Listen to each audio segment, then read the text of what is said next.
गडचिरोली छत्तीसगड बॉर्डरवर काकेर जवळ आपल्या गडचिरोली पोलिसांनी C60 ने एक मोठं ऑपरेशन केलेलं आहे।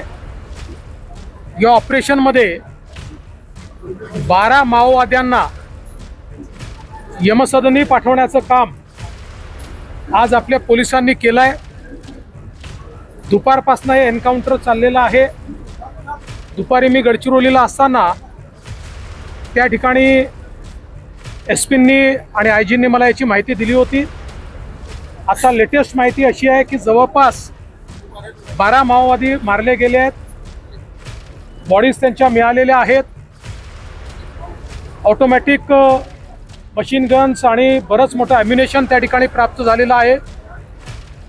आपल्याही एक सब इन्स्पेक्टर आणि एका पोलिसाला त्या ठिकाणी ते जखमी झालेले आहेत, पण ते आउट ऑफ डेंजर आहेत।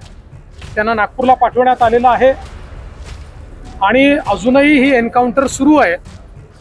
पण आता पूर्णपणे आपल्या पोलिसांनी त्या ठिकाणी डॉमिनन्स मिळवलेला आहे आणि निश्चितपणे गडचिरोली पोलिसांच्या या शौर्याकरता मी त्यांचं मनापासून अभिनंदन करतो। आणि जवळपास गेल्या काही वर्षातला हा सगळ्यात मोठा एन्काउंटर असल्यामुळे, हा सगळ्यात मोठा ऑपरेशन असल्यामुळे मी गडचिरोली पोलिसांना 51 लाख रुपयाचं बक्षीस या ठिकाणी राज्य सरकारच्या वतीनं जाहीर करतो।